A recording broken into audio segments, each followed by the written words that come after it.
Viewers, شائستگی کی تہذیب جو ہے یہ سیاست کا ایک حصہ ہے اور یہ کافی عرصے سے جو ہے نا یہ سلسلہ چلتا آیا ہے۔ البتہ ایک تاثر اس طرح کی ایک پرسیپشن ہے، ایک مفروضہ ہے جس کے سینس پہ لوگ سمجھتے ہیں کہ آج کل کی جو سیاست ہے خاص کر پاکستان میں اس کی خرابی کی جو جانب جو بندہ لے کے گیا وہ عمران خان صاحب ہیں، چیئرمین پی ٹی آئی۔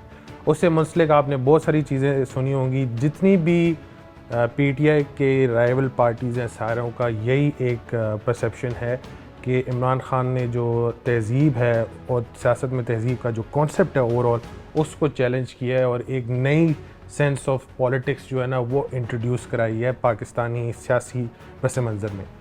ہمارے ساتھ آج حماد بھائی موجود ہوں گے، اس سلسلے میں ہم ڈسکس کریں گے۔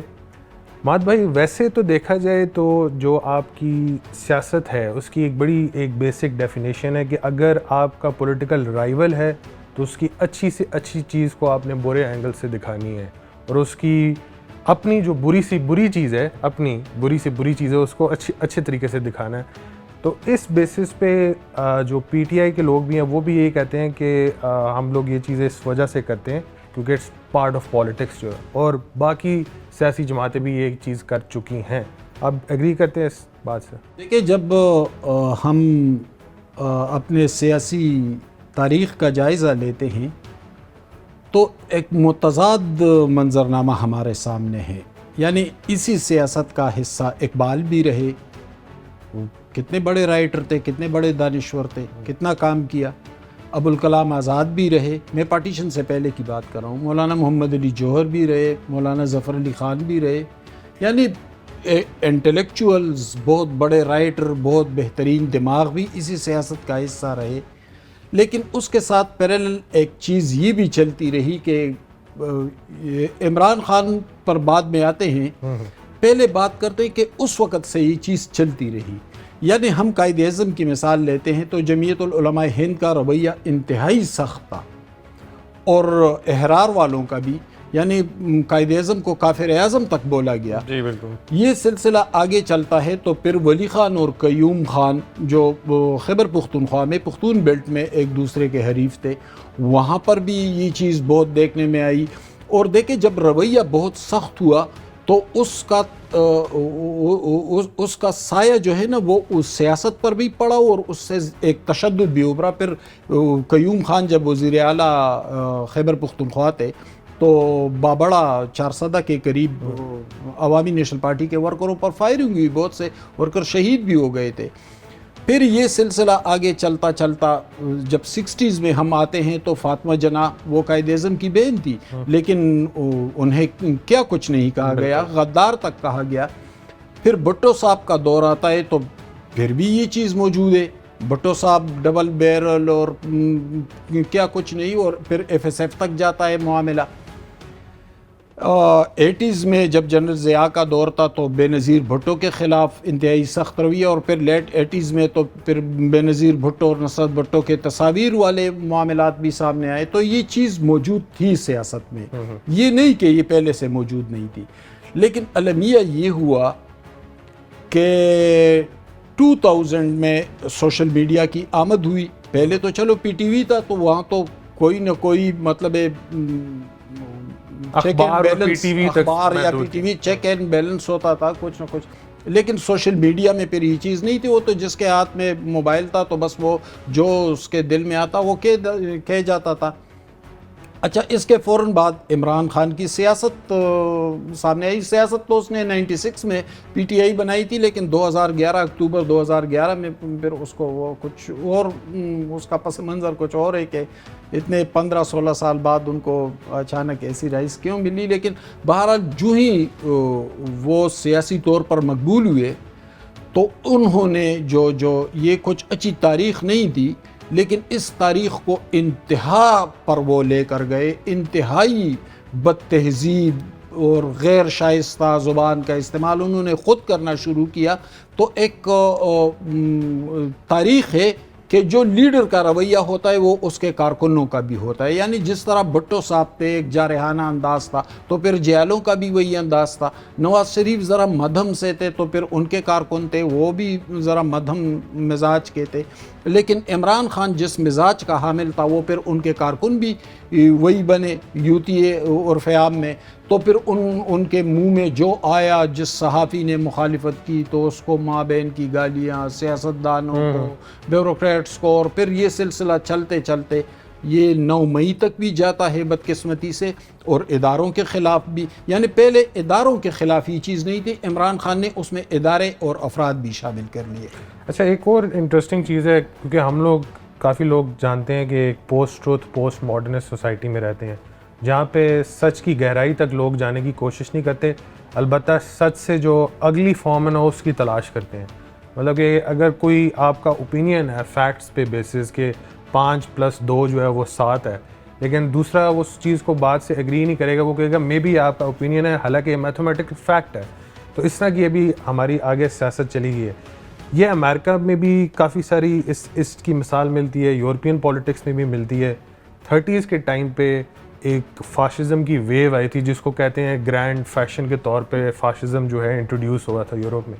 موجودہ سیاسی پس منظر کو دیکھتے ہوئے ایک نئی ٹرم ایجاد ہوئی تھی جس کو کہتے ہیں پاپولزم, جو کہ ایک سینس میں نیشنلزم اور فاشزم سے ہی متعلق, اور اس کی ضد صرف پاکستان نہیں بلکہ پوری دنیا میں. میرا کوشچن کا جو مقصد ہے اس میں یہ ایکسپلین آپ کیجئے کہ ایسی جو سوشل میڈیا نے ایک ویو کریٹ کر دی ہے, اویئرنیس دوسری سائڈ پہ, لیکن ایک سینس میں وہ ریاست کے تمام پلرز نے اس کے نیچے ڈائنامائٹ بھی بنا ہوا کسی ٹائم پہ پھٹ بھی سکتا ہے.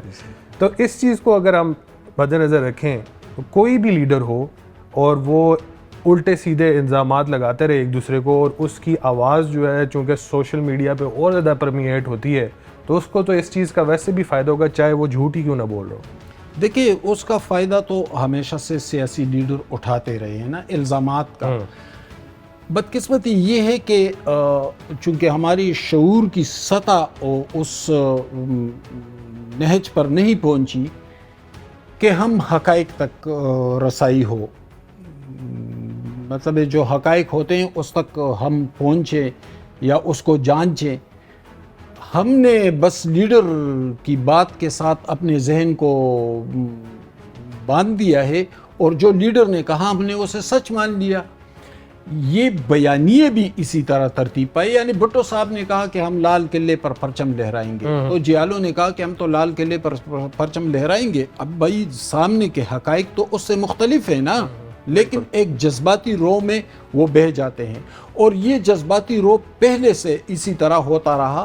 مذہبی جماعتوں نے بھی اس میں بڑا کردار ادا کیا, سیاسی جماعتوں نے, یہ نہیں کہ صرف سیاسی جماعتوں نے, مذہبی جماعتوں نے, چونکہ ایک جذباتی, ہم نفسیاتی طور پر اور تاریخی طور پر تو ایک جذباتی قوم ہے, ہم تو فوراً جذباتی ہو جاتے ہیں, حقائق تک ہم پہنچنے کی کوشش نہیں کرتے.